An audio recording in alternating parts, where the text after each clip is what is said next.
So this is the discussion related to this 2018 A-level Economics MCQ paper. Question 1.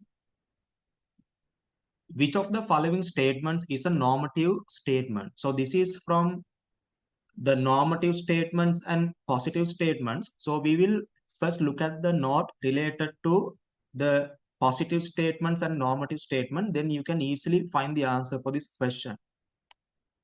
Right. See this. These are the main characteristics of positive statements. They are the statements which answer to the questions of what happened, or what will happen. These positive statements mainly answer to one of these three questions. What's going on? And the second one, what happened? If not, these positive statements answer the question of what will happen, right? What will happen?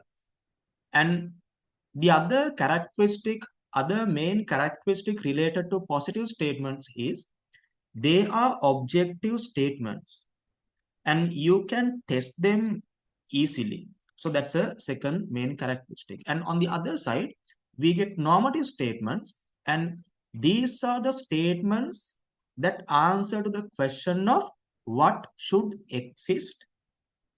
If not, what should happen in the economy or maybe in the society.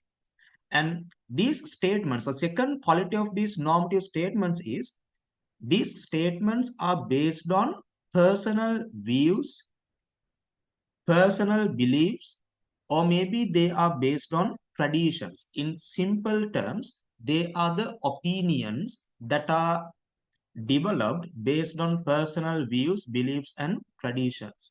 So these are the main differences between positive and normative. If you understand this, you can simply recognize the answer for this question. Look at this again. Which of the following is a normative statement? So this particular statement should answer to the question of what should exist, or maybe what should happen. And on the other side, these statements must be based on personal beliefs, traditions, opinions. Right. The first one, increasing fuel prices will encourage the demand for electric cars. See, what will happen if fuel prices go up? What will happen? So this is the answer for that question.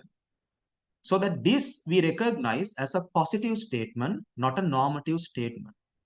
And the second statement, if income increases, sales of luxury goods will fall. See, now it doesn't matter whether this is true or false, but you just need to recognize the question related to this. So what's the question related to this given statement? The question is, what will happen to the sale of luxury goods if income increases? See, once again, it answers to the question of what will happen, so that we recognize this as a positive statement.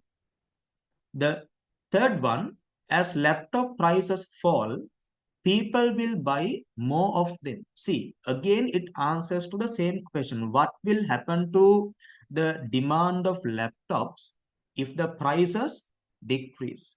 So once again, this is a positive statement. The fourth one, government should control the rents that house owners charge. See, this answers to the question of what should happen.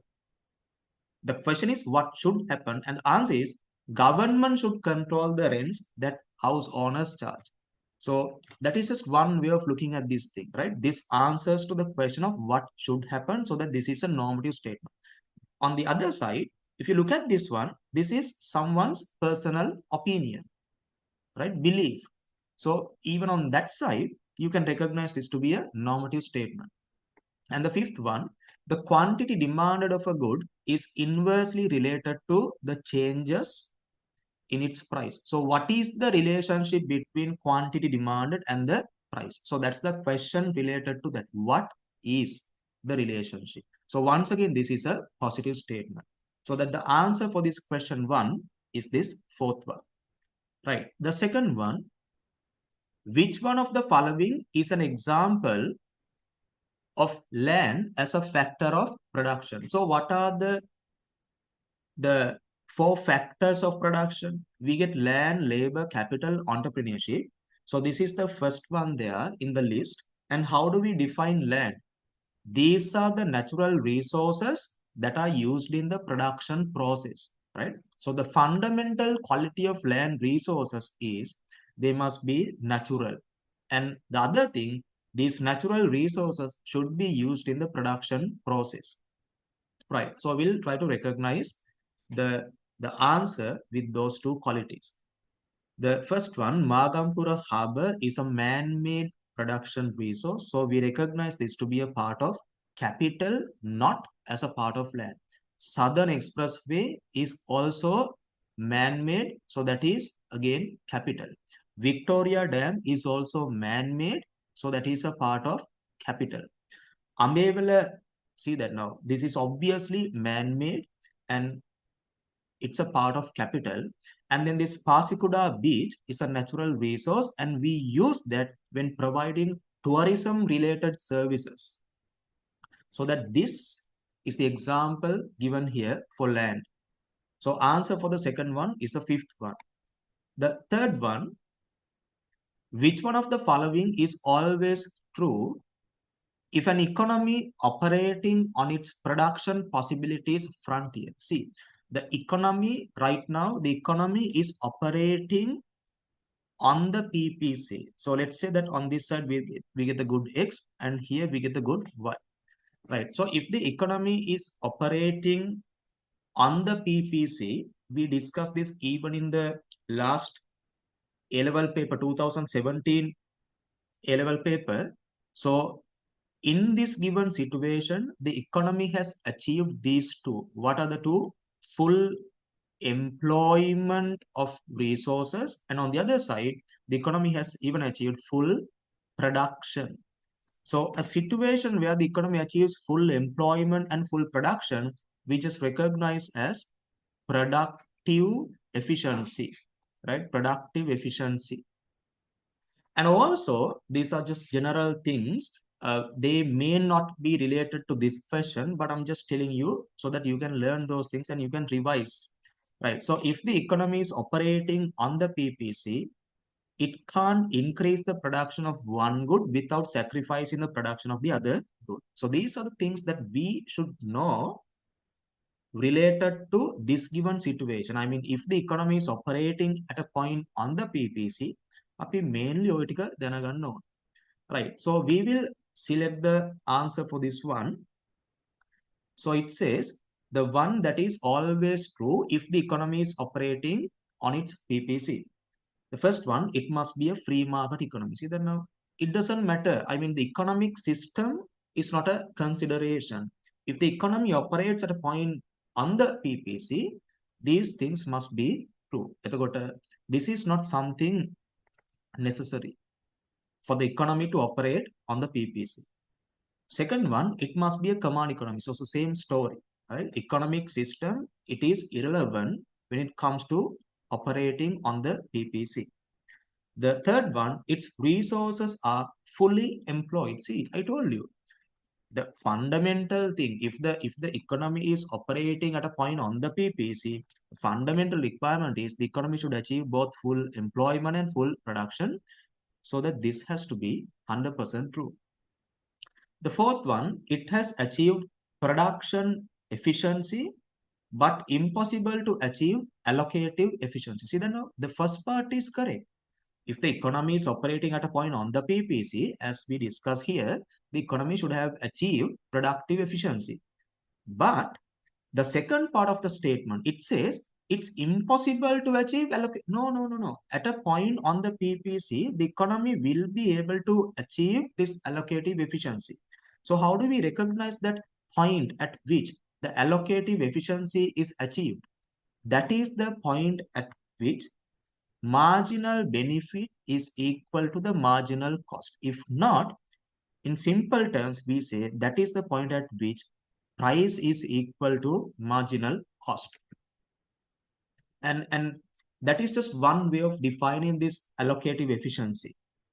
The other way of defining this allocative efficiency is this is a situation where the economy produces the combination of goods that is most preferred by the society. So either way, you can just define this allocative efficiency, and the economy has the ability to achieve this allocative efficiency at a point on the PPC. Enisa, though the first part is correct, the second part is wrong. And that's why we don't select this option. The fifth one, it must have a linear production possibilities frontier. See that now even the one that I have drawn here is concave to the origin. එනිසා shape එක ප්‍රශ්නයක් නෑ. If the economy is operating at a point on the PPC, මේ කියපු දේවල් තමයි වෙන්න ඕන. So these things will always be true. Right, the fourth one, on a diagram of a production possibilities frontier, opportunity cost is presented by, all right. So this is what we generally say. If the economy is operating at a point on the PPC, let's say that the economy is operating at this point A, and if it moves the production combination from A to B, we say that this movement represents the opportunity cost. The movement represents the opportunity cost. Right.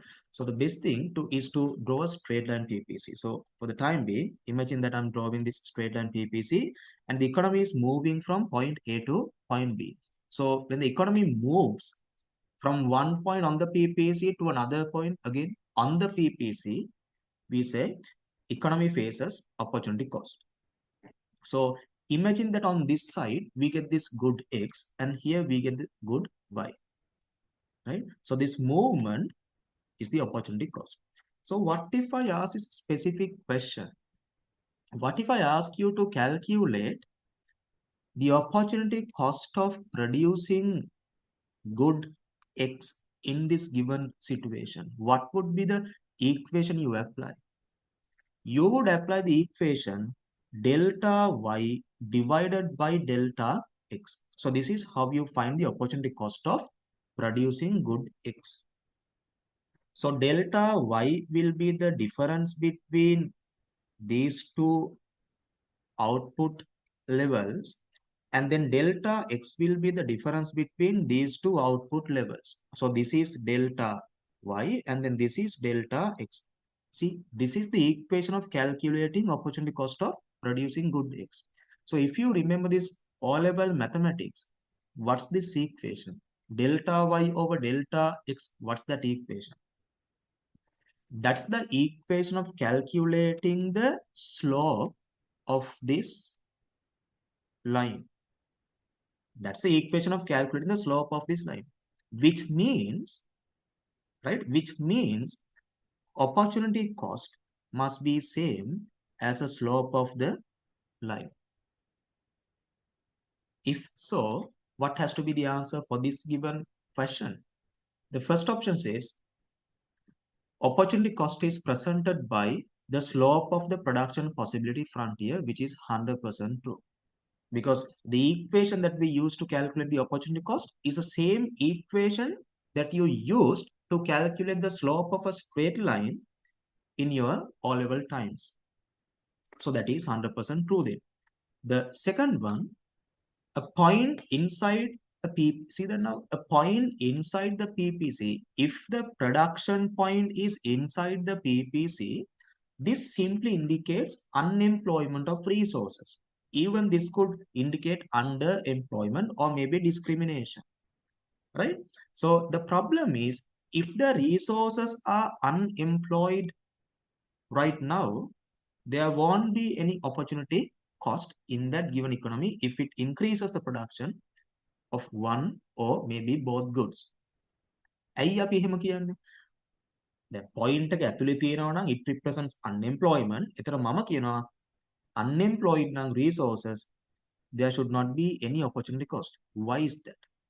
Because I don't know how many of you remember this, but for this opportunity cost to arise, there must be three conditions, right? There must be three conditions. And what are the three conditions? The first one, right? The first one is scarcity of resources. And the second one is having alternative uses. And the third one is full employment, right? Full employment of resources. So you get this opportunity cost only if all these three conditions get fulfilled. Resources must be scarce, they should have alternative uses, and the resources must be fully employed into the given production process. එතකොට මෙන්න මේ තැන මේ conditions තුනම satisfy වෙනවා. අන්න එතකොට තමයි opportunity cost arises. So what happens when the economy operates at a point inside the PPC? There's no full employment. Inside, there's no opportunity cost. Right. The third one, a ray through the origin. See, this is the PPC, and you just draw a ray through the origin. And they say that this ray that you have drawn through the origin shows the එක කිසිම අදාළත්වයක් නැති answer. A point on the vertical axis. So this is the vertical axis, and if you just plot a point somewhere here, this is a point inside the PPC. So මේ දෙකම සමානයි. There's no difference. A point on the vertical axis. ඊට පස්සේ a point on the horizontal axis. A point එක මෙතන තිබුණත්, A point එක මෙතන තිබුණත්, අර movement එකක් නැත්තම් that doesn't represent opportunity cost. නිසා මේ ඔක්කොම සමානයි. ඒ කියන්නේ 2යි 4යි 5යි ඔක්කොම සමානයි. So the most accurate answer from the given 5 options is the first one. Right. Come to the fifth question. There we get this.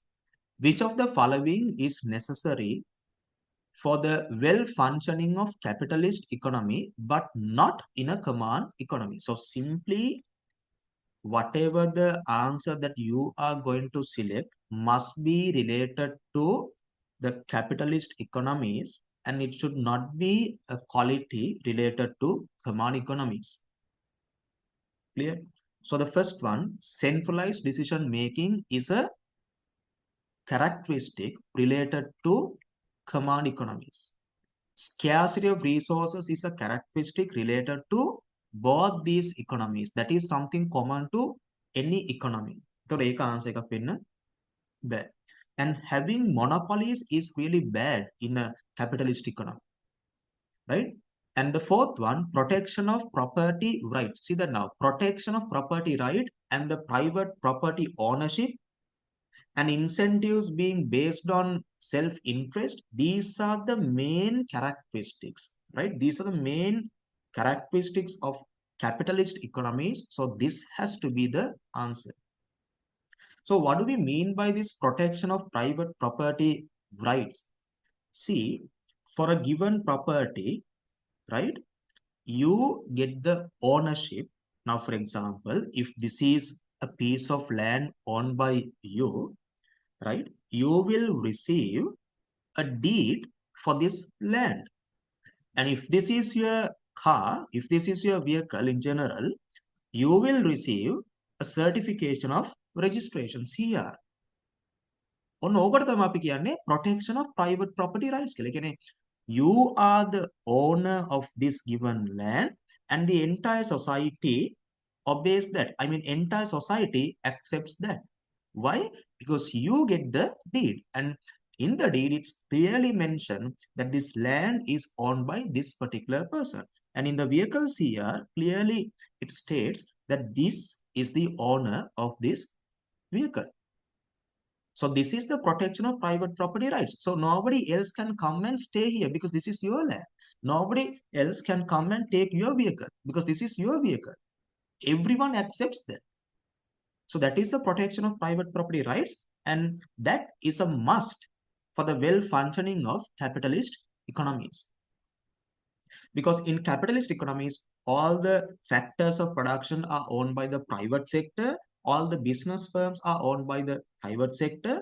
And so for the well-functioning of production activities, these property rights should be protected. The fifth one, positive or negative, if there are externalities, it's bad for the well-functioning of capitalist economies. Then the answer for this fifth one is the fourth option. Right. The sixth one, when a firm is producing the allocative efficient level of output, අපි කලිනුත් අතරම කතා කළා under this question 4, right? I told you that at this point, right? I told you at this point, the economy has achieved allocative efficiency. So how do you know that? Because I told you at this point, marginal benefit is same as the marginal cost, or I told you price is equal to the marginal cost. If so, we can be 100% certain that the economy has achieved allocative efficiency. So the question 6, here it says, if the firm is producing the allocative efficient level of output, okay. So by looking at this, we can understand what should we do. We just need to recognize the condition that get satisfied at the point where we see this allocative efficiency. What's the condition that I mentioned earlier? Marginal benefit has to be same as the marginal cost. If not, price has to be same as the marginal cost. ඔක තමයි වෙන්න ඕනි condition එක. Right. එතකොට මෙතන කියනවා marginal revenue is equal to the total cost. So if the the total revenue, right? Total revenue is equal to the total cost. So this is a situation where the economy or whatever that given firm achieves this normal profit. So their total revenue is same as the total cost. So this is about normal profit. If not, in other words, economic profit is zero at this point, and that has nothing to do with the allocative efficiency. Second one, marginal revenue is equal to see that now you might have selected this thing. Marginal revenue is equal to the marginal cost. මොකද දැන් ඔයා lessons ගොඩක් පාඩම් කරලා ඉන්නේ. ඒතකොට lessons ගොඩක් පාඩම් කරලාට පස්සේ ඔයාට ඔක්කොම ටික පැටලෙන්නත් පුළුවන් සමහරවිට. හරියට පාඩම් කළොත් එහෙම වෙන්නේ නැහැ. ඒතර මේ MR equals MC. ඒතර this is something related to this unit 4. ඒතර allocative efficiency we discuss in unit 1. So what happens when MR becomes equal to MC and when MC is increasing?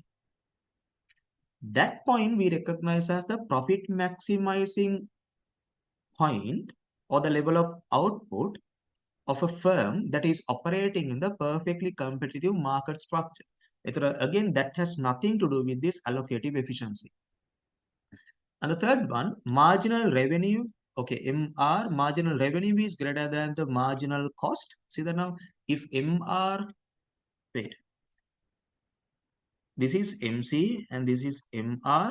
And if MR is greater than the MC, right, the firm can increase its quantity that is produced in order to maximize its profitability.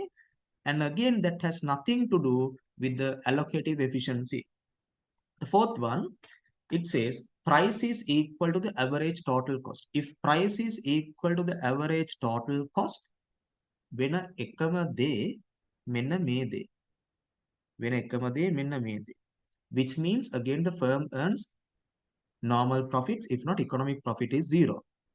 එතකොට again, ඉතින් මේ දෙන්නම එකයි ඇත්තටම දෙන්නම එකයි. එතකොට again that has nothing to do with the allocative efficiency. And the fifth one, price is equal to the marginal cost. See, I told you, either the marginal benefit has to be same as the marginal cost. If not, the price has to be equal to the marginal cost. And if that happens, the economy achieves allocative efficiency. Seventh question. In the seventh question, it says, which one of the following will most likely to happen in the market for good X if the price of good X decreases when other things remain unchanged? Very simple, and there's nothing to discuss here. But anyway, look at this one. We have this good X, right? And when the price of good X decreases, as they have mentioned here, right? The price of the good X decreases. What get influenced? It could be one of these two variables.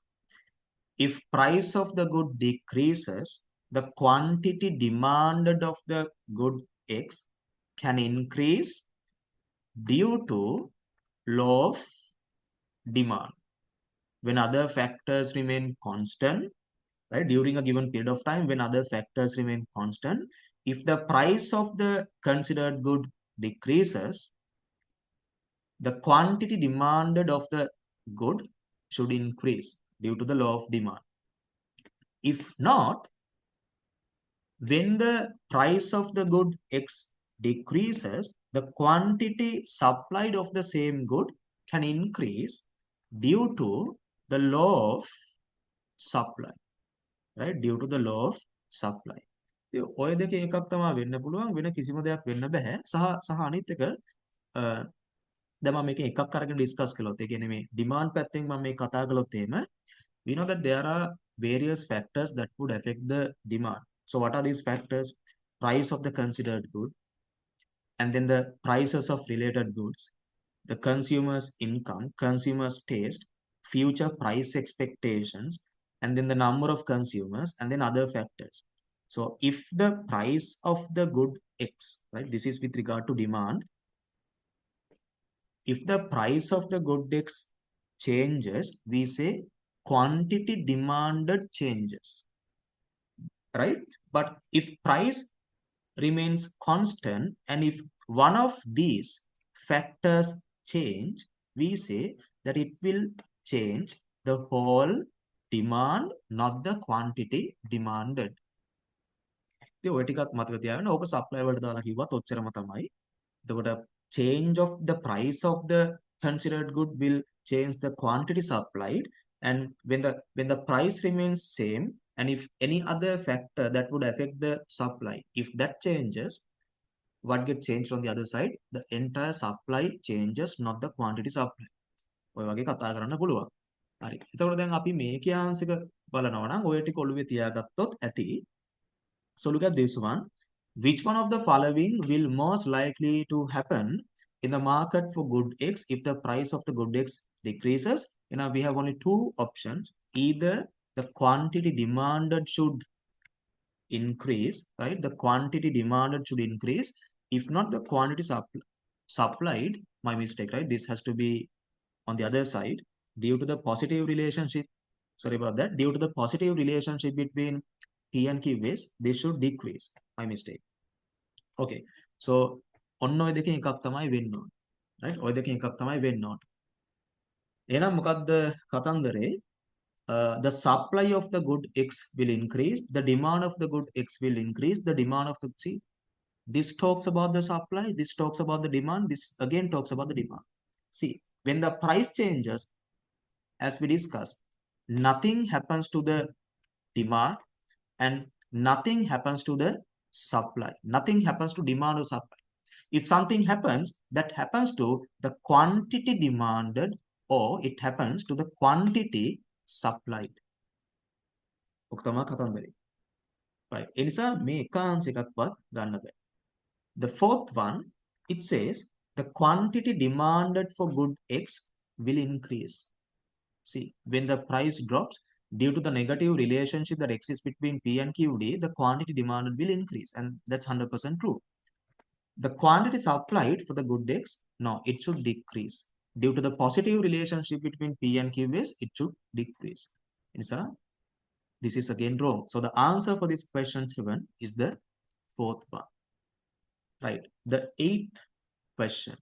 When a demand curve is drawn, the assumption is that, see, we have already discussed this one. Okay, මෙහෙමයි ඔයා හිතන්න ඕන. Demand curve. If I ask this question, what's the answer? What does this demand curve represent? You just tell me, what does the demand curve represent?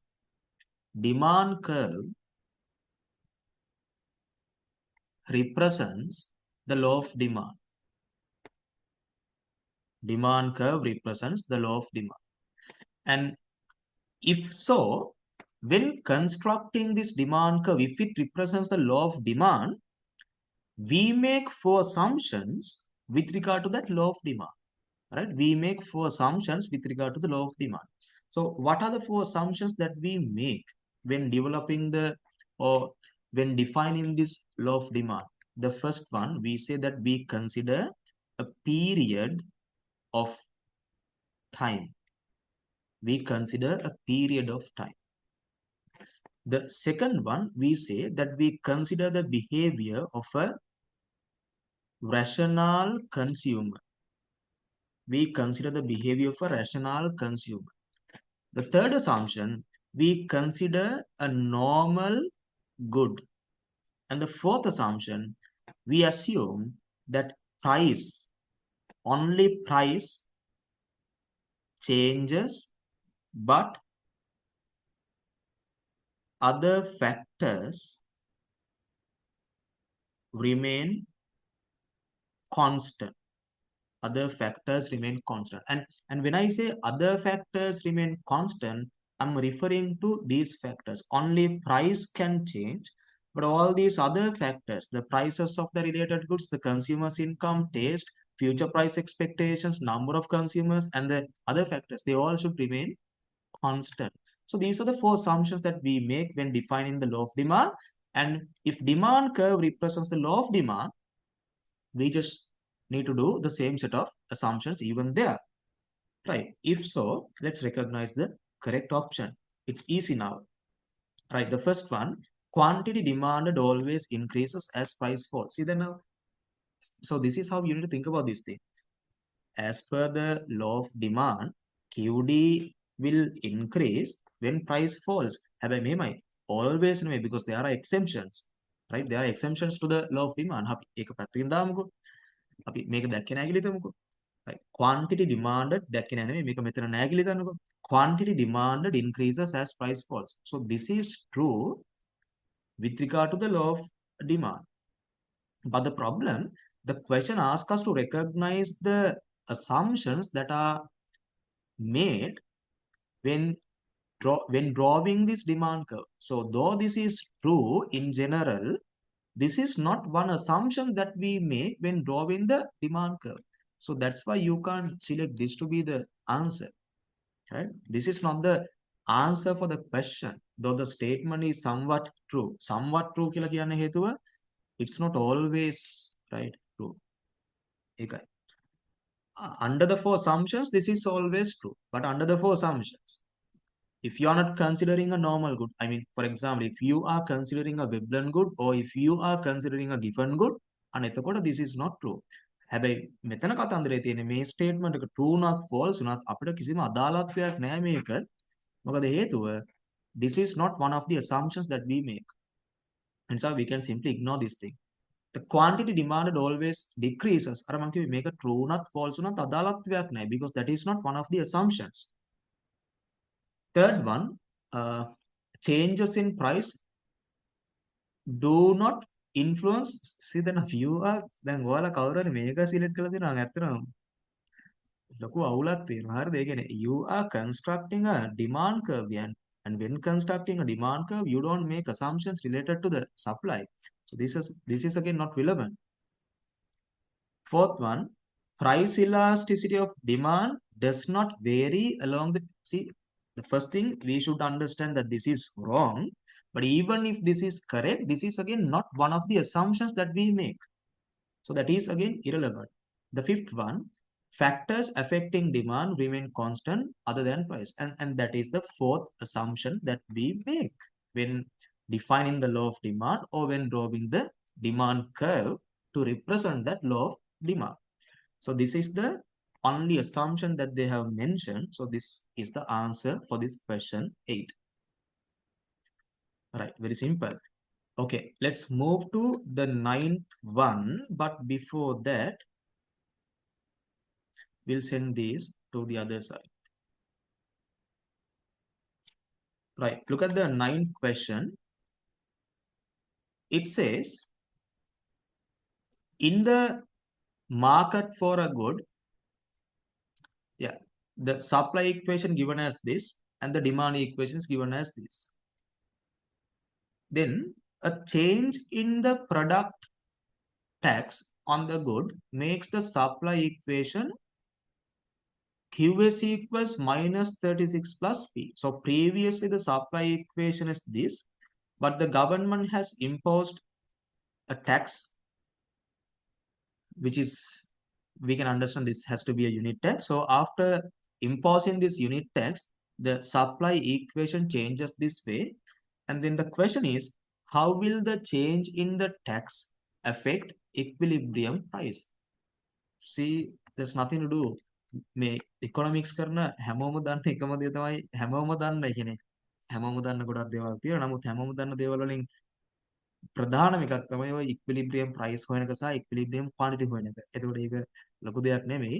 So QD is equal to QS, which is 240 minus 2P equals minus 30 plus P. So this is then 3P equals to 70, and then price is equal to 90. So they only ask us to recognize the impact on equilibrium price. So this calculation is enough then, but let me label this as this is the equilibrium price before tax, and let's calculate the equilibrium price after tax. So the price after tax, so once again we make this quantity demanded equals to the quantity supplied after tax. So quantity demanded is still the same, 240 minus 2P, but after tax, the supply equation, as we discussed earlier, it changes as minus 36 plus P. So 3P is equal to this time 276. So that the value of P is 9 and then 2. So 92. So what has happened? If you compare the market price before and after, you can understand that the market price, if not equilibrium price, has increased by 2 rupees. Right? It has increased by 2 rupees. Then the answer is it will rise by 2 rupees. Third one is the answer for this question 9. And then the 10th one, if both demand and supply of tea increase, what will happen to the equilibrium price and quantity in the market? Okay, so let's assume the initial equilibrium to be here. This is the quantity axis and this is the price axis, and we get the supply curve this way, and also we get the demand curve this way. So based on this demand and supply, we get the equilibrium price here and the equilibrium quantity here. And let me copy this for another two situations. All right, so now these are identical graphs, and let's see what will happen now. Both demand and supply increase. Okay, so let me increase the demand by this much, and let me increase the supply again by this much. When you look at the relative increase of both demand and supply, those are somewhat same. Again, the gap between the two demand curves is somewhat same as the gap between the two supply curves. Roughly, again, so what has happened here? See, the price is still P2, but the quantity has increased. So let me write price is same, but the quantity has increased. So this is just one thing that could happen. The increase in demand and the increase in supply both are same. I mean, the ratio of increase in supply is same as the ratio of increase in demand. හැබැයි එහෙම නැති වෙන්න මම එකක් ඇඳලා පෙන්නනවා. See, now assume that the demand increases by this much. So very high. The increase in demand is very high. And then the supply increases by this much, only by this much. Now what will happen in this market? See, the price increases. What happens to the price? Price increases. But in the previous case, price remained the same. But here the price increases. And what happens to the quantity? The quantity, like in the previous case, it increases. Now let me draw the opposite of these curves here on the third situation. See, in the third one, let's say that supply increases by a significant amount. Right? Supply curve gets shifted by a significant amount. But the demand, the increase in demand is very insignificant. So this is the new demand curve. So based on this new demand curve, and the new supply curve, yeah, you can understand what is this, right? So based on the new demand and supply curves, you can recognize the price. The market price has decreased and the quantity has increased. Price has decreased, but the quantity has increased. See, වෙන්න පුළුවන් උපරිම ඔච්චරයිනේ තියෙන්නේ. ඔයිට වඩා එකක් වෙන්න බෑනේ. ඉතින් ඔයිට වඩා එකක් වෙන්න බැරි නම් ඔයා දැන් මේ ටික හොඳට කම්පෙයාර් කරලා බලන්නකෝ. See, in the first situation, price remains same, Q increases. In the second situation, both price and Q increase. But in the third situation, price decreases but quantity increases. එතකොට මේ තුන් දෙනාම common දේවල් බැලුවොත් common දේවල් තියෙන එකයි. මොකද්ද common දේ? price එකයි sorry demand එකයි supply එකයි වැඩි වුණොත් අනිවාර්යෙන් Q the market quantity increases but we don't know what happens to the price. So if you can understand that simple thing, you can find the answer for this question. So come to this. It says, if both demand and supply of tea increase, what will happen to the equilibrium price and the quantity? So the simplest answer, we don't know what happens to the price, but we know for sure quantity increases, right? Cross check up අපි question mark කරද්දී we don't know what happens to price, but for sure quantity increases. Then what's the answer? Answer is, see, we don't know what happens to the price, but the quantity increases. So that's the answer. Right. 11th one, it says, if the demand for milk increases whenever a person's income increases. Okay. Then the milk is an example of very simple. We had a similar question in 2017 paper as well. So what are the two variables that we should consider here? The two variables are, on one side, the person's income. When income increases, even the demand for the good increases, which indicates us that there is a positive relationship between, right? There's a positive relationship between consumers' income, Y, and demand. If so, the goods must be definitely normal, right? If there's a positive relationship between the consumer's income and the demand, the goods must be normal. And then the answer is, milk is an example for normal goods. එතර අපි මේ පැත්ත බලුවොත් එimhe inferior good, given good. එතර inferior given goods ඇවිල්ලා ඔක්කොම inferior goods නේ.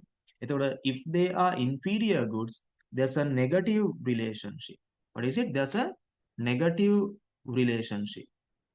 Right? If there's a negative relationship, then the goods are inferior. මම ඕවා ඔහොම explain කරනකොට ඔයා හිතනවා නෑ සර් මට මතකයි මේ කොහේ හරි given good වල positive කියලා කතාවක් ලියලා තිබුණා කියලා. ඔව් positive කියලා කතාවකුත් ලියලා තියෙනවා. දැන් අර එහෙම හිතෙන්නේ ඔයා මේ පාඩම් කරපු දේවල් හරියට ඔළුවේ නැත්තම් ඔයා පාඩම් කරලා තියෙන්නේ භාගයට තමයි මතක හැමදේම. එතන මොකද්ද මේ given goods වලට අදාළ positive කතාව?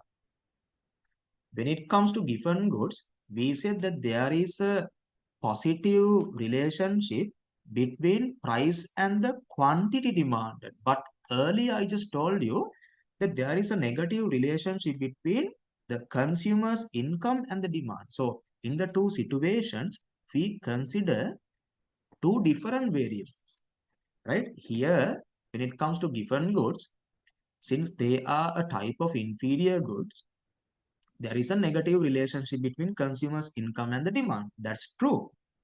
But if you look at the relationship that exists between the price of a given good and the quantity demanded, there is a positive relationship. හැබැයි අපේ මේ ප්‍රශ්නේ තියෙන්නේ මෙන්න මේ variables දෙකට related. මොනවද? Demand and the consumer's income.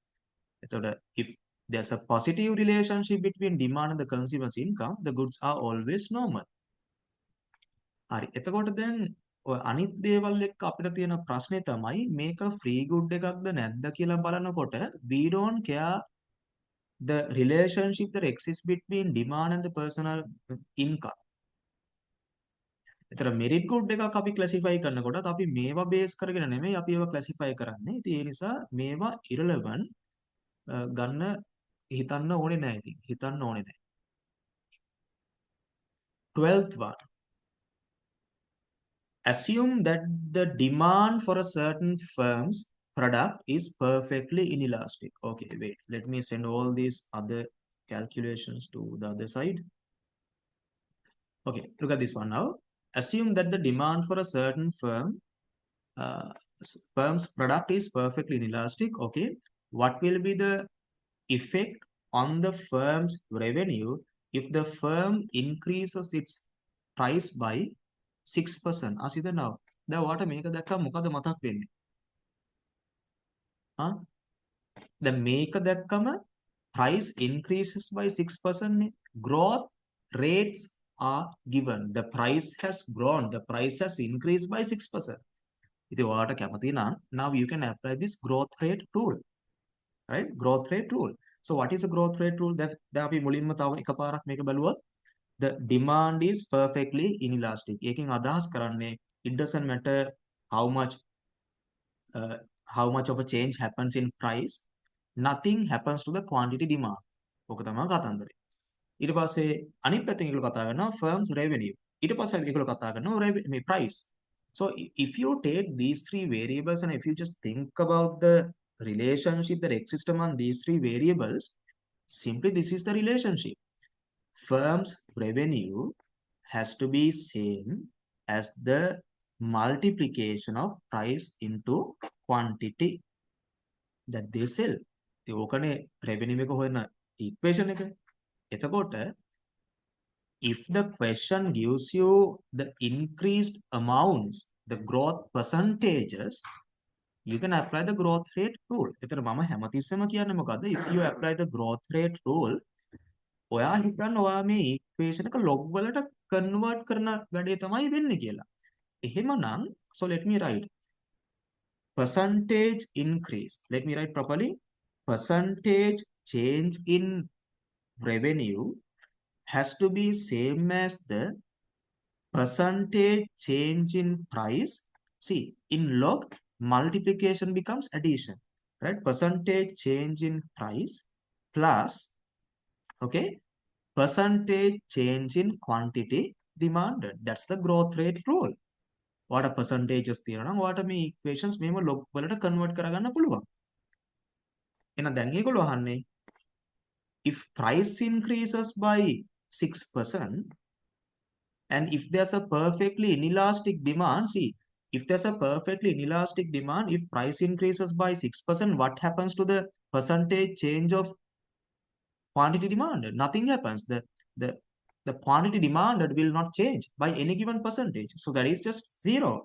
And if this is an equation, what's the value that you get for this percentage change in revenue? See, the percentage change in revenue is just 6%. And this is the answer we obtained from growth rate rule. And answer for the question is revenue will increase by 6%. දැන් ඔයා හිතන්නකෝ ඔයා මේ කිසිම කලින් paper එකක discussion එකක් අහලා නැහැ. ඒතකොට ඔයාට කිසිම අදහසක් නැහැ about the meaning of this growth rate rule. ඒ නිසා මම ඔයාලට මේක A to Z කතන්දරය කියලා දෙනවා නම් හරිම සරලයි. If the demand is perfectly inelastic, it takes this type of a demand curve. So we get the the quantity, and we get the price on this side. So let's assume that the quantity to be 100. So it doesn't matter what the price is. If the price is 10 or if the price is 15, the consumer will demand the same quantity at any given price. Then ඔයා මේක tabulate කළොත් මොකද වෙන්නේ? You get the price increases from 10 to 15, and you get the quantity demanded, and nothing happens there. So it's always 100. So by multiplying these two, you can find the producer's revenue, right? You can find the producer's revenue. So this will be 1000 and this will be 1500. Right now, just look at the percentage change in price and the producer's revenue. 10 තිබුණ එක 15 වෙලා, which means the price has increased by 5. ඒ කියන්නේ තිබ්බේ 10 but it got increased by 5. So as a percentage, how much is the change? 50%. Right? 50%. And here, the producer's revenue, it was previously 1000, and later it got increased by 500, and as a percentage, how much is that? 50%. See then now, what's the conclusion then? by looking at our calculation, what's the conclusion that you can make? If the demand is perfectly inelastic, right? If the demand is perfectly inelastic, if price increases by 50%, the producer's revenue also increases by 50%. And in a different situation, if price increases by 10%, even the producer's revenue increases by 10%. ඔච්චරයිනේ. එහෙනම් ඔයාට ඔය දෙකෙන් කොයික හරි කමක් නැහැ. මොකක්ද උත්තරේ? If price increases by 6% here, then the revenue should go up by 6%. Either way, you can find the answer. Right. 13th question. Look at this now. In a competitive market for cinnamon, 10 million kilograms were sold for 900 per kilogram in 2016. See that now. This is the market price and this is the, this is the market price and this is the market quantity in year 2016. Market price means that's the equilibrium price and the equilibrium quantity in 2016. So let me draw the curves. This is the demand curve and this is the supply curve. Based on the demand and supply curves, price in the market is 900 and the quantity is just 10 million kilograms. And what happens in 2017, 10 million kilograms of cinnamon were sold for 800 per. Okay. See, still the quantity is same. In 2017, the quantity is same. The quantity is still 10 million kilograms. But what has happened to the price? The price has decreased to 800. ඒ කියන්නේ දැන් equilibrium එක. අහුණනේ මං කියපු දේ. දැන් equilibrium එක තියෙන්නේ මෙන්න මේ කියන point එකේ. Price is 800 and the quantity is still the same. එතන මේක equilibrium එක වෙන්න නම් curves වෙනස් වෙන්න ඕනි කොහොමද? මේක equilibrium එක වෙන්න නම් supply curve should see. This is S1, S2. The supply curve should shift to the right side. If there's a rightward shift in the supply, what has happened to the supply? If there's a rightward shift in the supply curve, what has happened to the supply? Supply has increased. එතකොට මේ point එකට equilibrium එක ගන්න නම් what needs to happen to the demand? The demand curve should have a leftward shift. Right? The demand curve should have a leftward shift. So if the demand curve gets shifted to the left side, what does that mean? It means demand has decreased. And demand has decreased. One of these must be the answer, and supply should increase. So supply increases. Okay, this one. Supply increases and demand decreases. So answer for this question 13 is the third one. All right, now we will move to this question 14. Suppose that the market supply curve for a certain consumer good is upward sloping and the market demand curve is downward sloping. Okay, so you simply have a typical supply curve and a demand curve. So the question is, how does a unit subsidy on the product affects consumer surplus and the producer surplus? Okay, so we just need to recognize the impact on consumer surplus and producer surplus from this unit subsidy. To recognize that thing, to discuss that properly, let me draw the curves here. On this side, we get the quantities. Here, we get the prices. And now, we get the supply curve. Right? We get the supply curve. And we get the demand curve this way.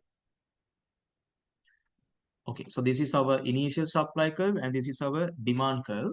So what happens when the unit subsidy is provided, the supply curve gets shifted to the right side. So when the subsidy is provided, let me draw the new supply curve on this side. So this is our new supply curve, S2.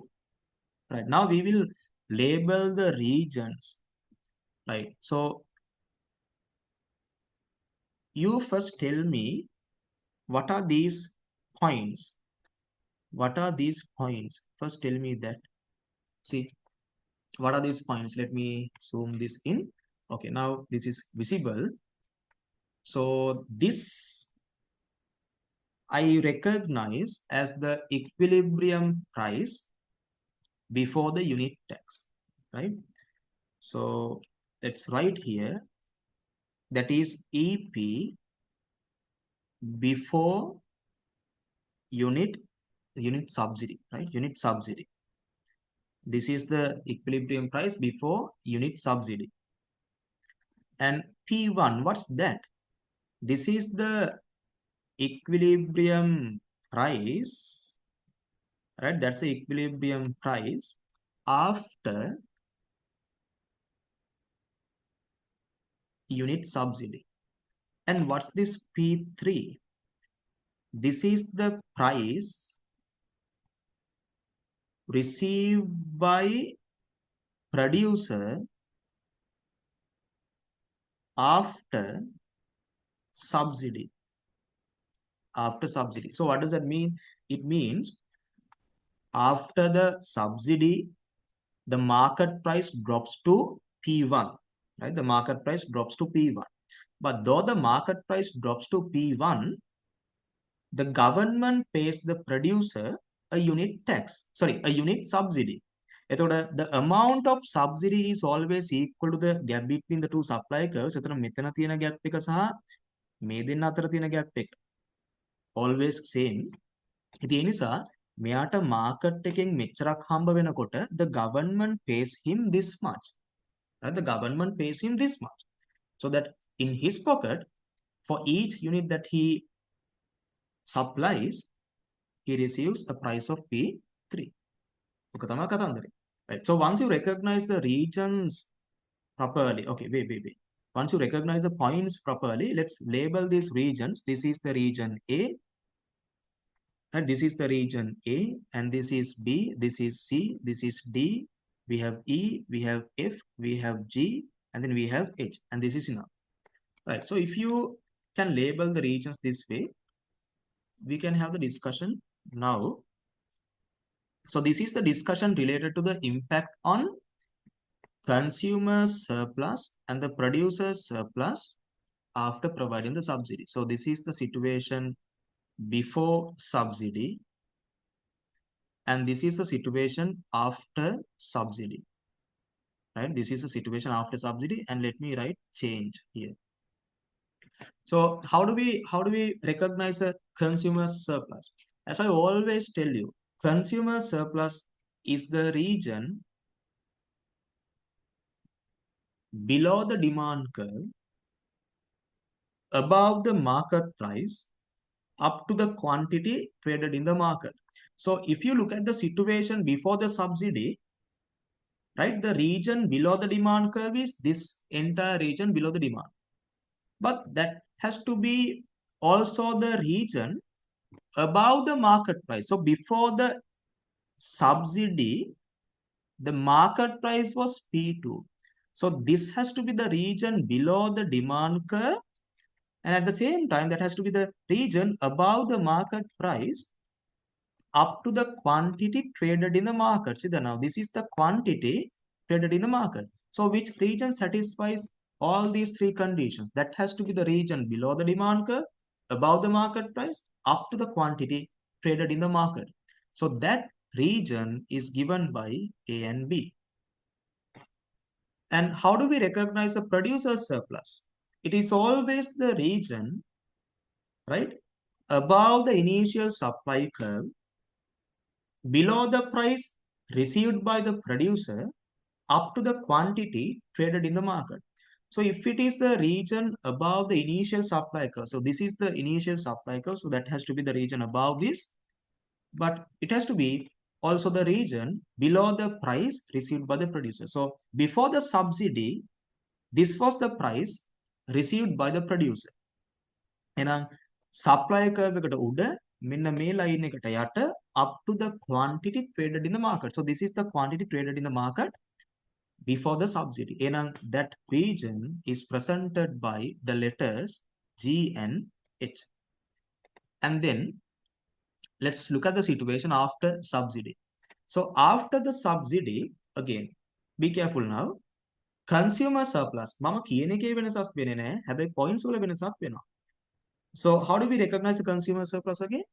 That is the region below the demand curve, above the market price, up to the quantity traded in the market.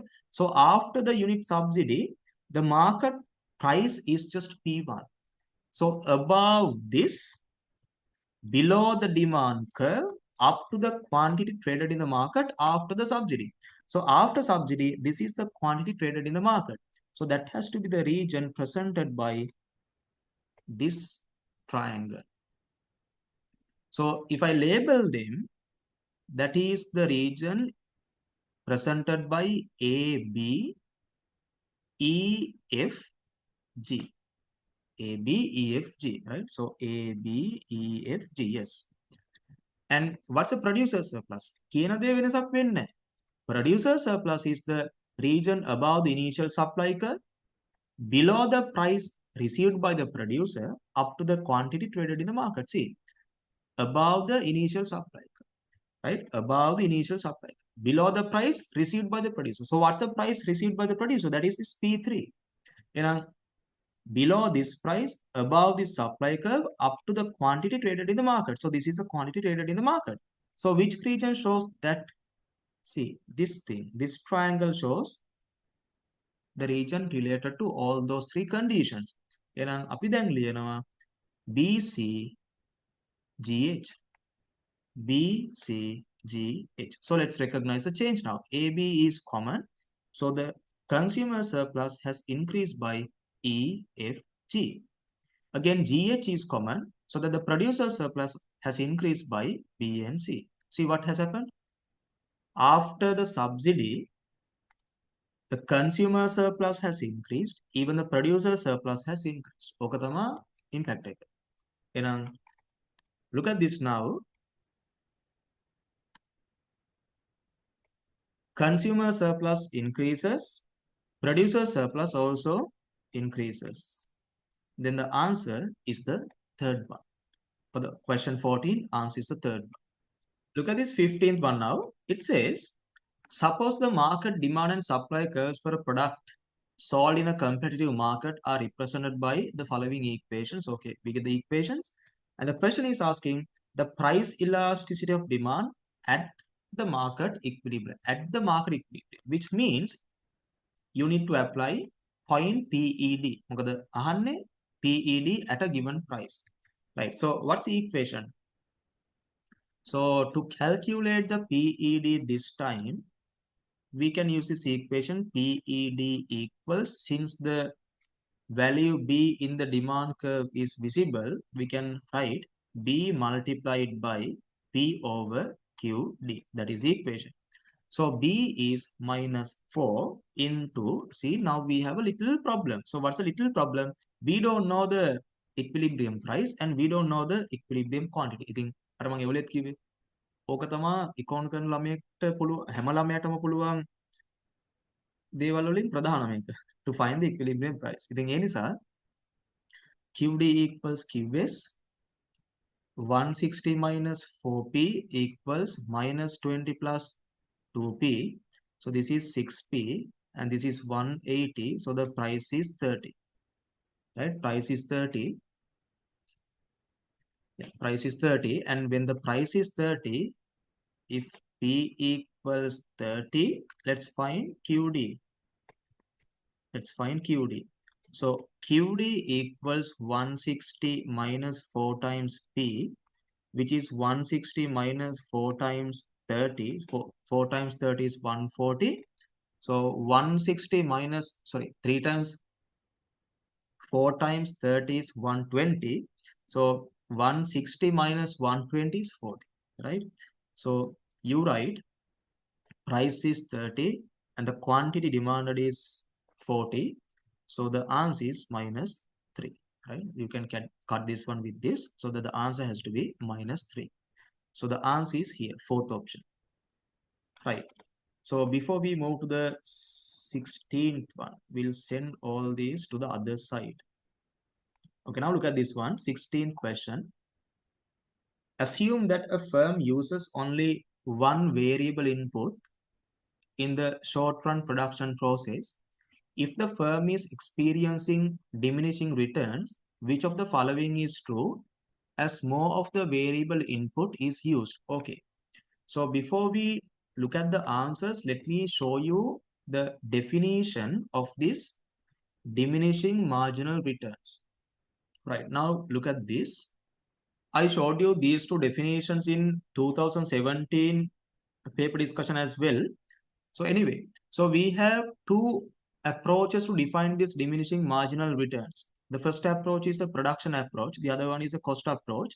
So if you go for the production approach, we say in short run, when increasing the production only by changing the variable inputs while keeping fixed inputs constant, marginal product and the average product of the variable inputs start to decrease. So if it's a production approach, define the law of diminishing marginal returns, the marginal product and the average product should decrease after a certain point. But if you go for the cost approach, define this thing, we say, marginal cost and the average cost of the variable inputs start to increase after a certain point. අරකේ වෙන දෙයට opposite දේ තමයි cost approach එකේ වෙන්නේ. මොකද හේතුව product curves වල upside down reflection එක තමයි cost curves වෙන්නේ. So that what do you do? ඔය knowledge එක අරගෙන ඉන්න මේ පැත්තට. අපේ question එකට. Right. So let me now draw the curves. So imagine that these are the cost curves. So MC is this and here we have this A, B, C. So the law of diminishing marginal returns states that after a certain point, the cost is increasing. So this region of this MC curve represents the law of diminishing marginal returns under the cost approach. And if you go to the other approach, the product approach or the production approach, let me write here, under production approach, this is the variable input and here we get the costs, right? And under production approach, again we get the variable input, but this time we get the production. So the shape of the MP curve, what is that? That is the upside down reflection of this MC curve. The MP curve will look like this. And the AP, average product curve, will look like this. If you remember the production approach to define the law of diminishing marginal returns, it says that after a certain point, marginal product and the average product start to decrease. So this part of the MP curve once again represents the law of diminishing marginal returns. So if you remember this simple thing, you can find the answer for this question. Right, now look at this. It says, assume that a firm uses only one variable input in the short run production process. If the firm is experiencing diminishing returns, which of the following is true as more of the variable input is used? Okay, look at this one. The firm is experiencing diminishing returns. Again, the firm has to be operating in this region or the firm has operating in this region. දෙකම එකයි අතරම. ඒ කියන්නේ මේ region එකේ operate වෙනවා නම් obviously යා මේ region එක තමයි product curves base වෙලා අපි බලුවොත් එයා operate වෙන්නේ. කොහමද ඔය regions දෙක තමයි කතන්දරේ. හරි. Marginal cost will decrease at a constant rate. Marginal cost, right? Look at this one. Marginal cost is here. The statement says the marginal cost will decrease. No, the cost increases. At a constant level, but the cost increases. Right? The cost increases. The marginal cost will decrease, so that is wrong. Next one, marginal cost will decrease. No, again, it will increase. The third one says marginal cost will, see, in general, marginal cost will increase. During this region, during this part of the diagram, MC is increasing, 100% true. The fourth one, marginal product will increase. Then opposite. See, marginal product will decrease. And so make it marginal product will increase. No, it has to decrease. So that is wrong. Marginal product will increase. Again, that is wrong. So the answer for this question 16 is the third one. Right. Come to the 17th question. When a firm is producing zero output, okay, let's tabulate the data. Output. When the firm is producing zero output, total cost is 300. Total cost is how much? 300. When the firm is producing 5 units, okay, total cost is 630. Total cost is 630. Then what do they ask us to recognize?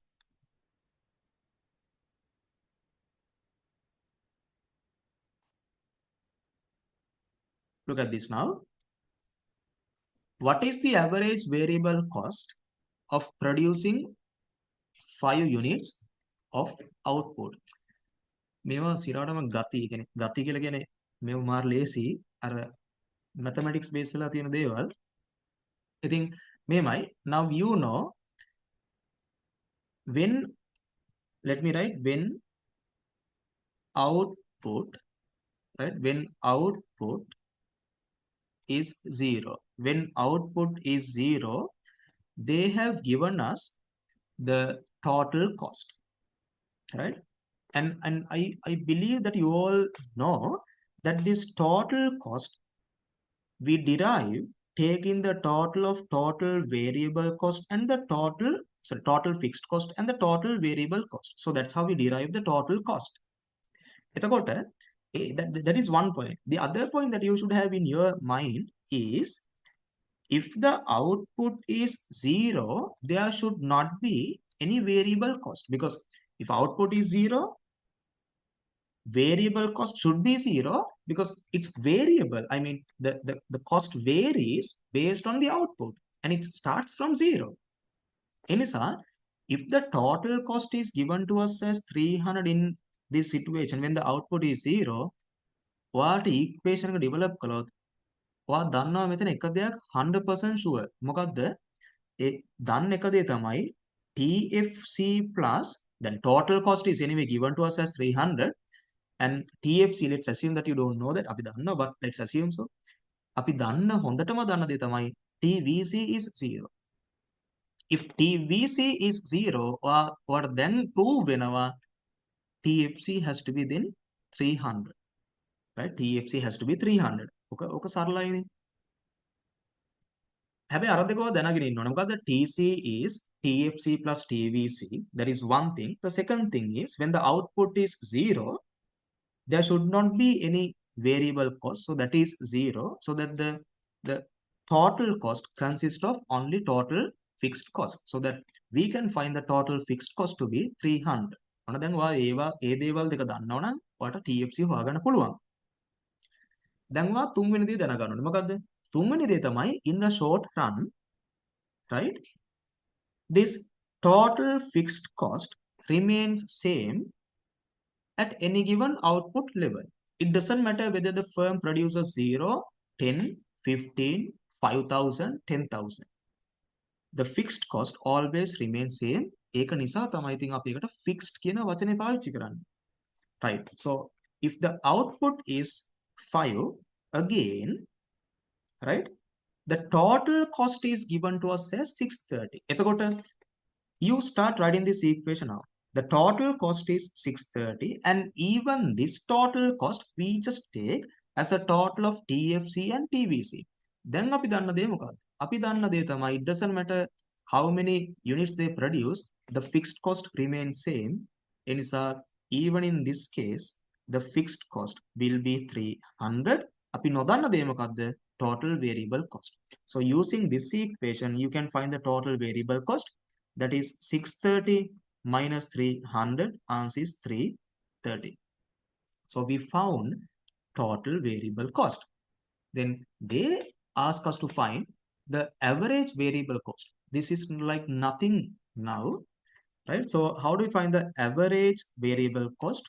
That is total variable cost divided by the quantity. So when the firm is producing 5 units, the variable cost is 330. So you write 330. And the quantity is just 5, so the answer is 66. So second option is the answer. Now we will move to this question 18. There it says, which of the following are characteristics of a perfectly competitive market? Very easy. So these are theoretical things. පාඩම් කරනවා කියලා ඉතින් එහෙම ලොකුවට පාඩම් කරන දෙයක්වත් නැහැ. මේ වගේ දේවල්ට නිකන් මාර practical කතන්දරනේ. Right. So if it's a perfectly competitive market, or හිතාගන්න it's about the eggs market, or it's about the basmati rice market, samba rice market, whatever. Right. So new firms can enter the market easily. 100% true, because anyone can start selling eggs. Anyone can start selling rice. Right. So no barriers.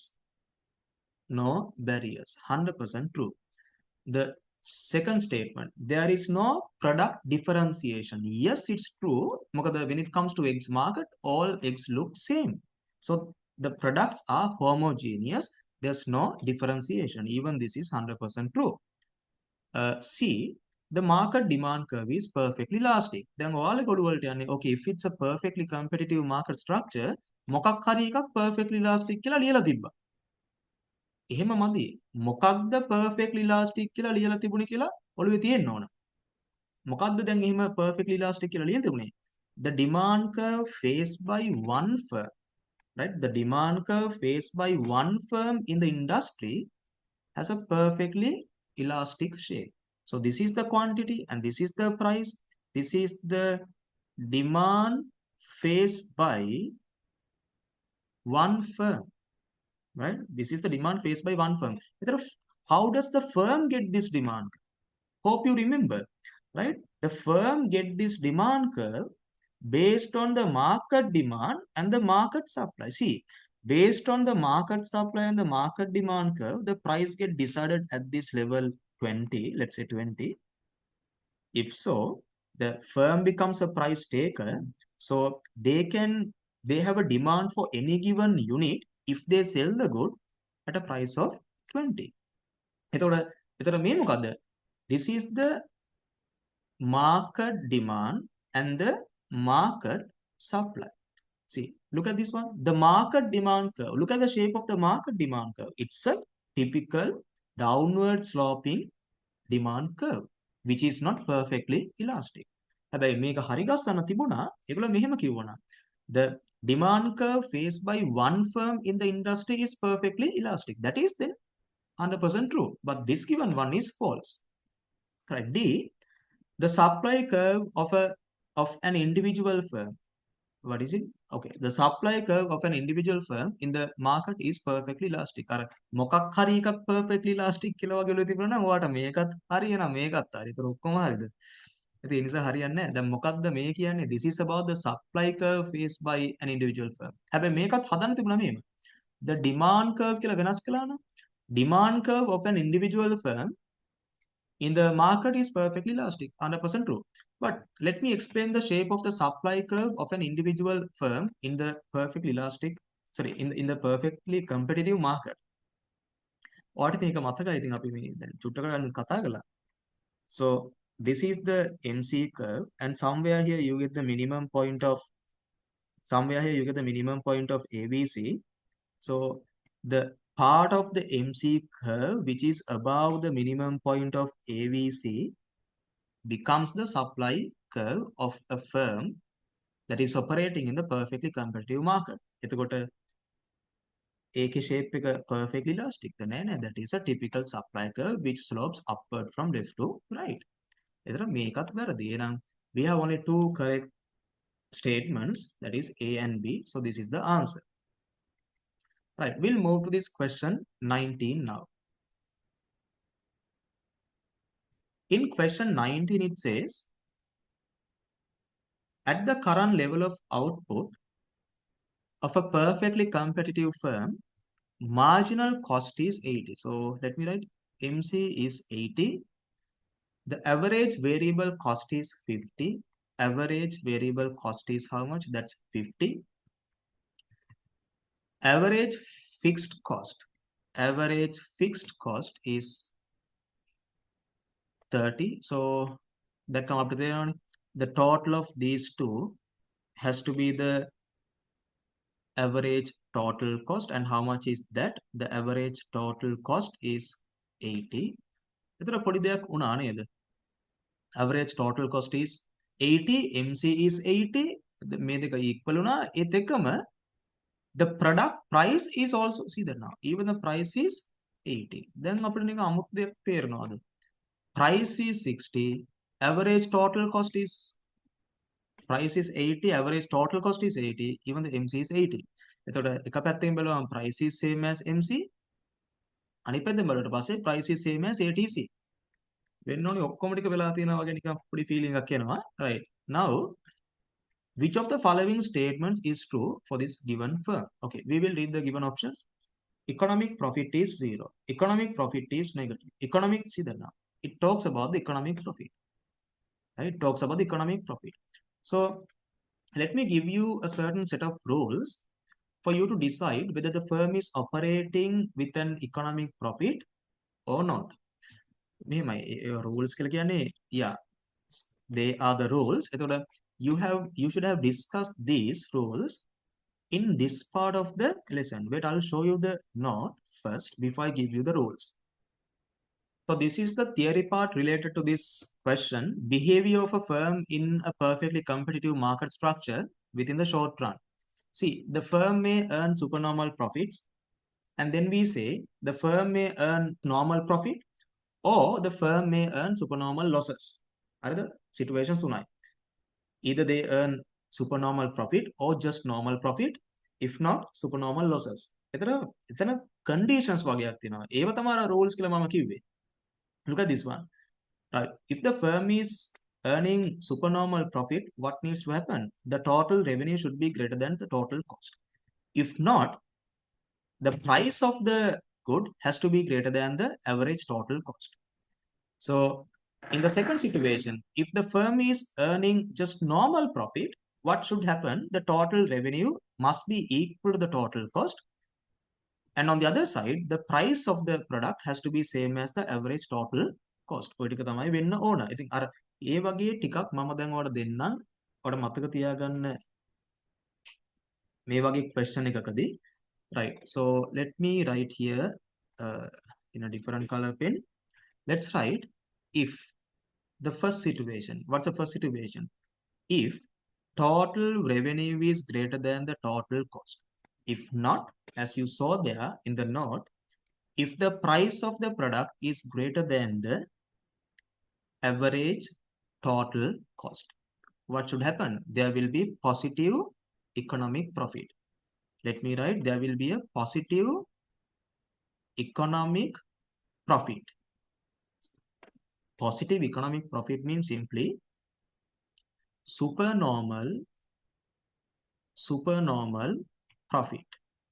So since the firm is earning a supernormal profit in the short run, right? In the short run, yes, the firm should continue its operations, should produce.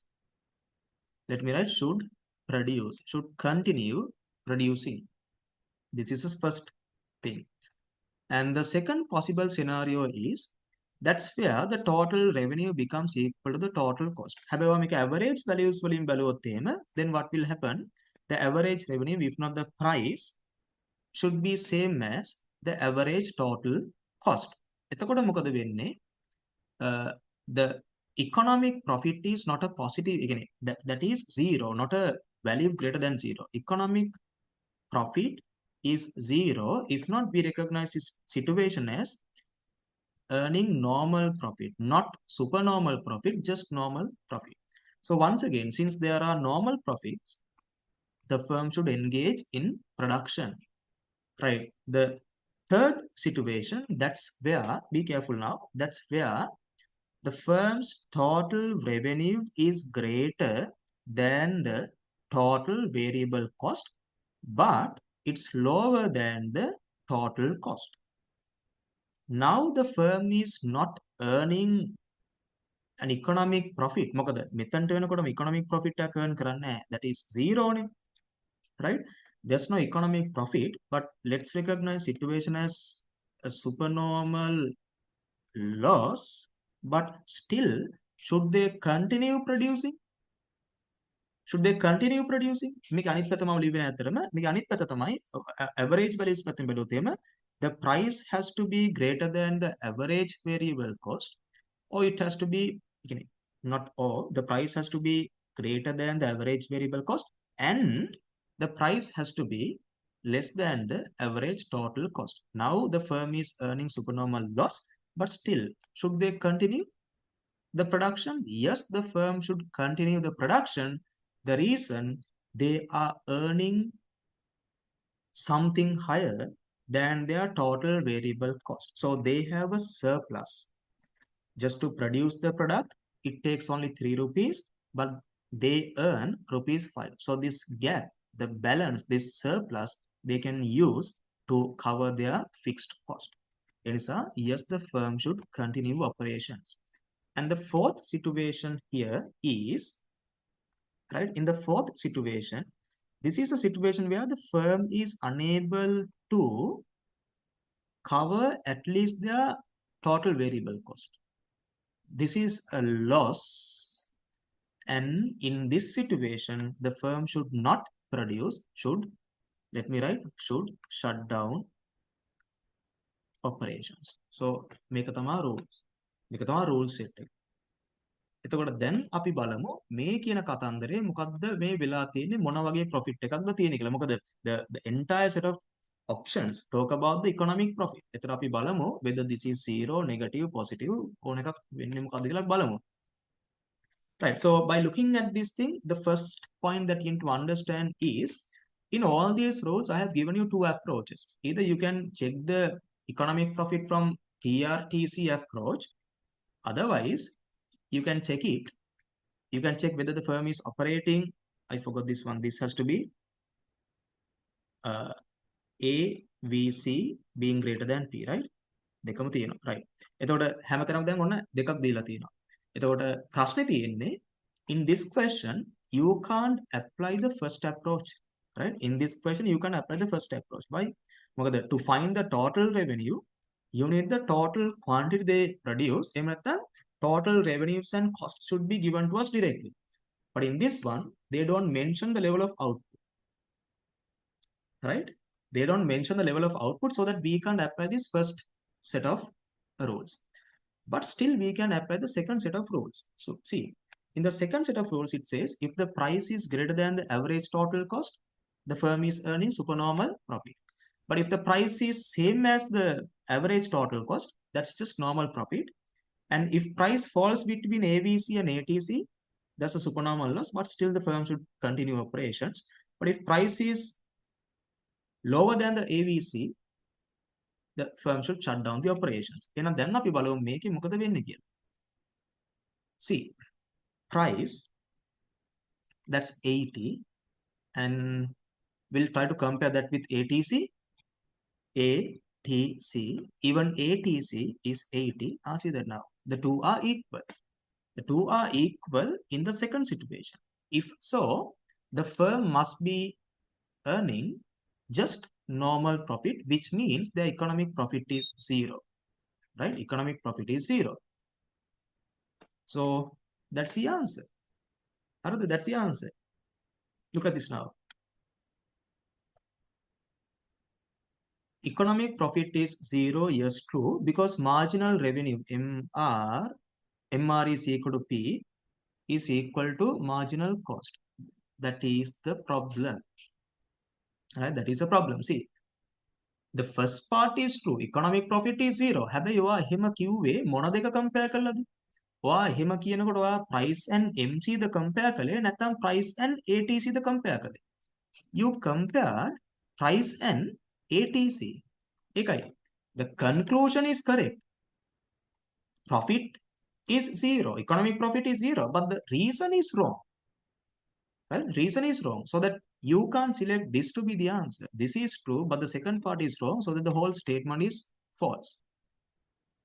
Second one, economic profit is negative. No, the first part is wrong. Then the sentence is obviously wrong.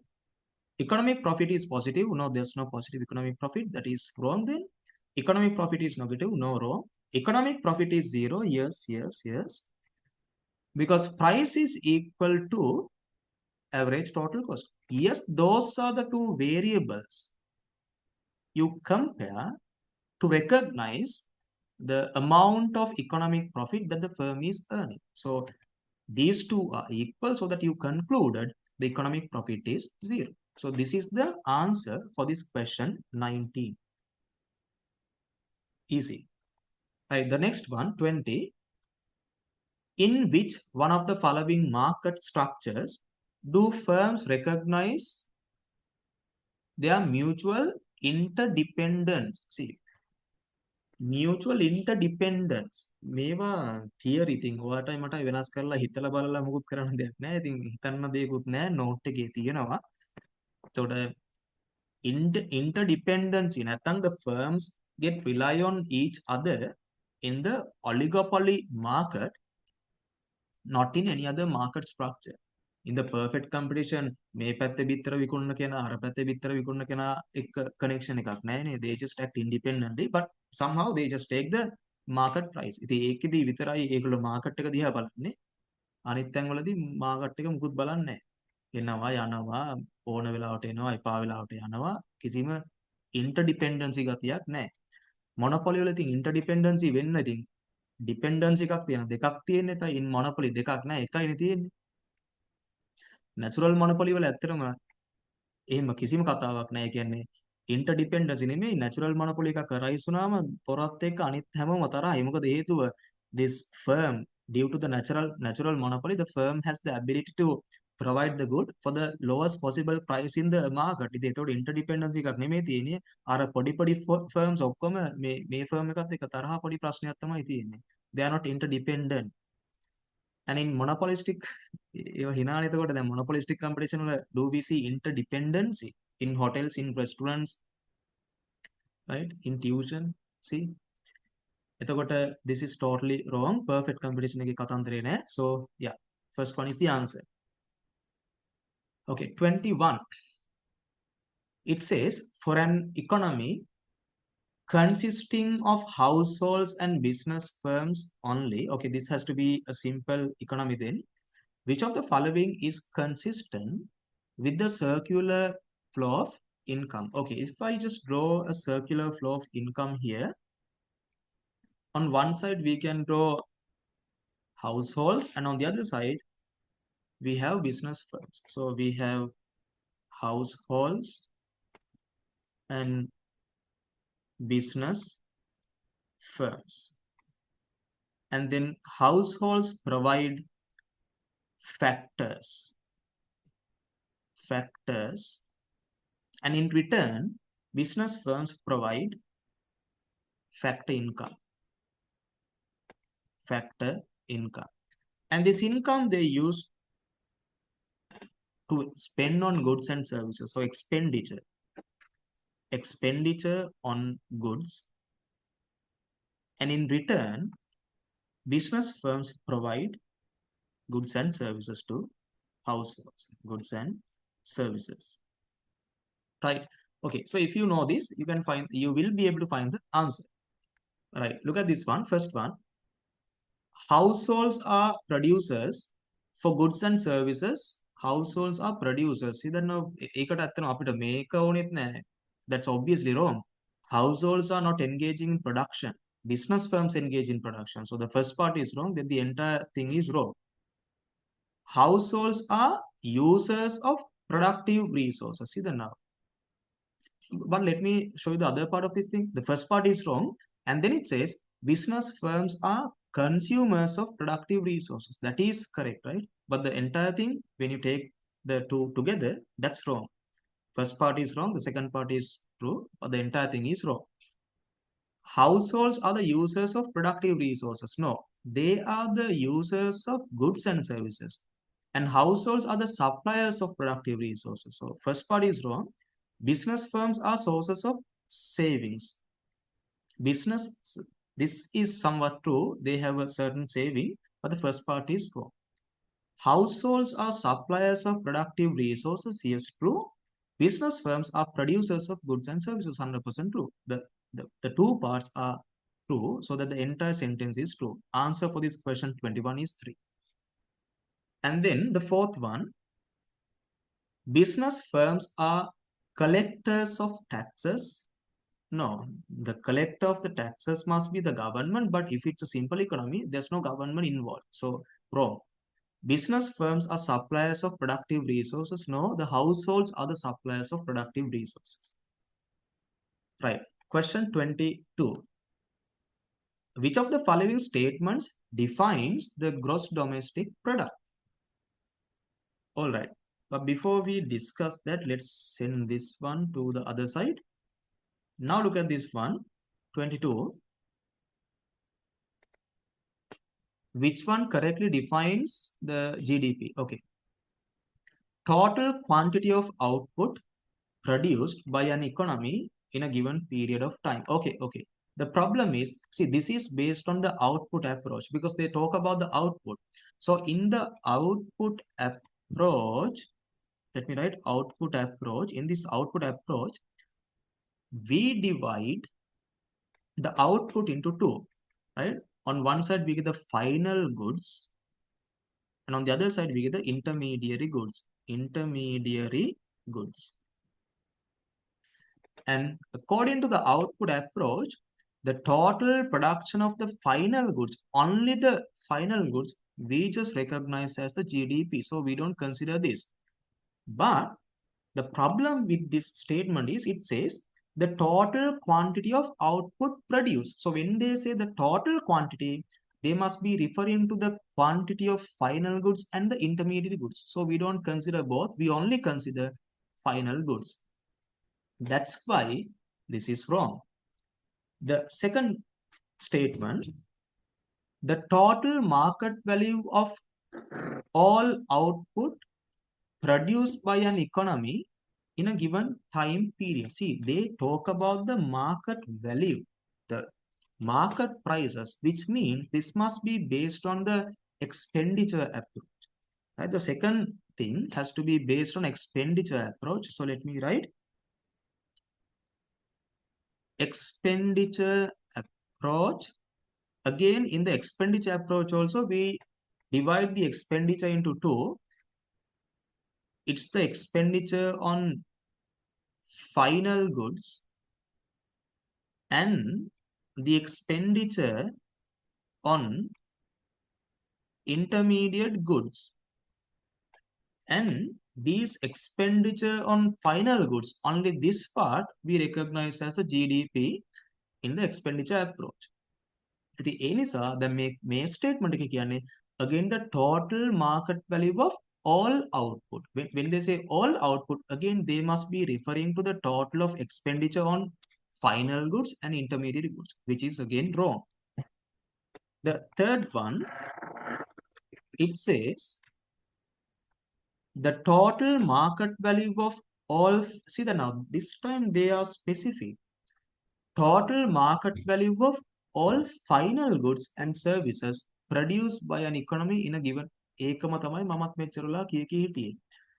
You only consider the final goods. So under the output approach, you take the entire production of final goods, but in the expenditure approach, you just consider the expenditure on final goods that is produced by an economy in a given period of time. So that is the 100% correct definition. So third one is the answer for the question 22. Fourth, the total value of all final goods and services in the domestic market, sold in the domestic market in a given, see that is a problem.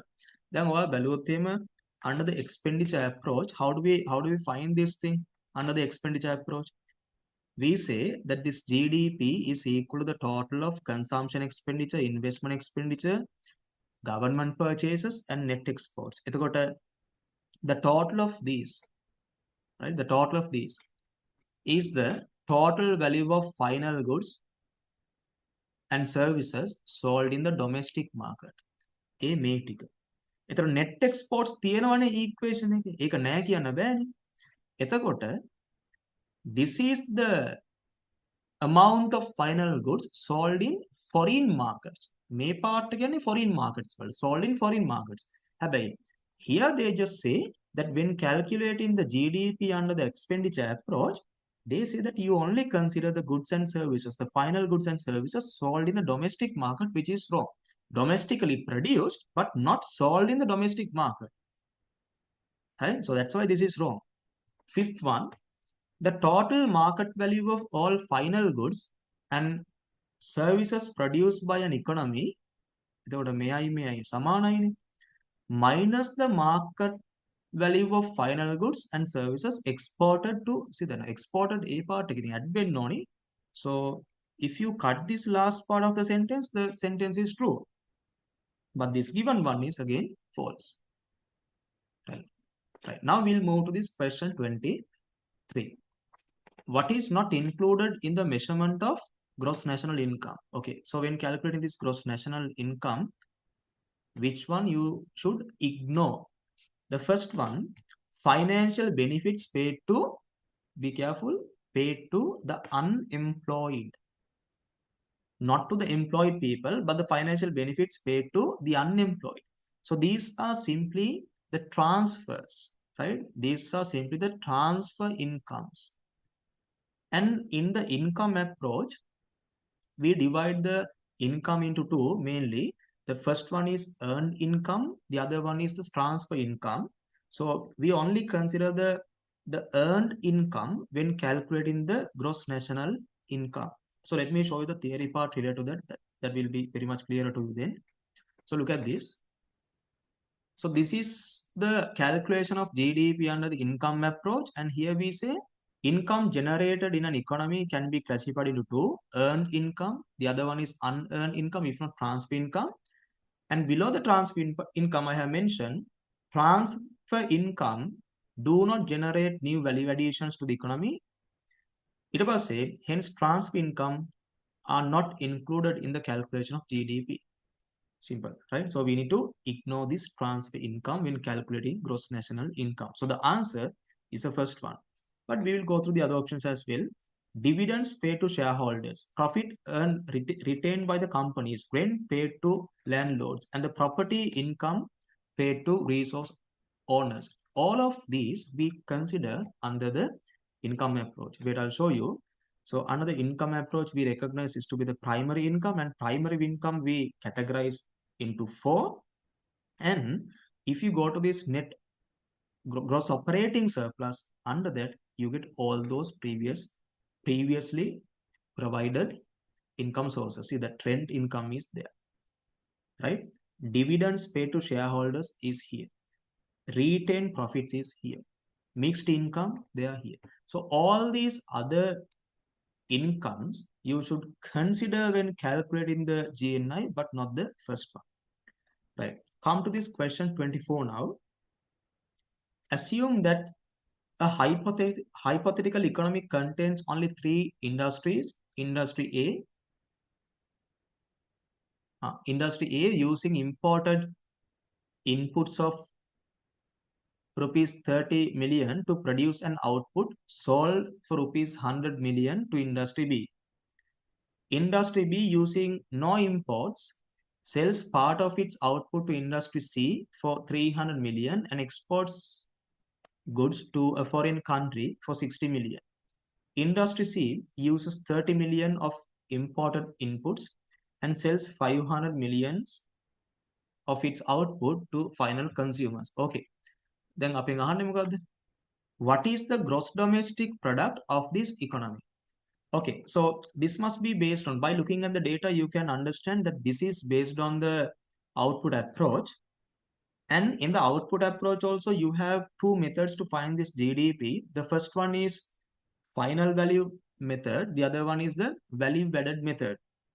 So in the value added method, how do we find this GDP? Because this is with regard to that value added method. So under that method, we say GDP is equal to the total of gross value additions in the economy. So how do we find this gross value additions in the economy? We take gross value of output. From that we deduct the intermediary consumption, and that is the gross value addition. So what do we need to do here in this question? We need to find the gross value addition in each industry and get their total, and that will be the value of GDP. Okay, we'll start the calculation now. We get this industry A, and industry A. Let me first write the gross value of output. From this, we are going to deduct the intermediary consumption. So once we deduct that, we can find the gross value added in industry A. Okay, so be careful now.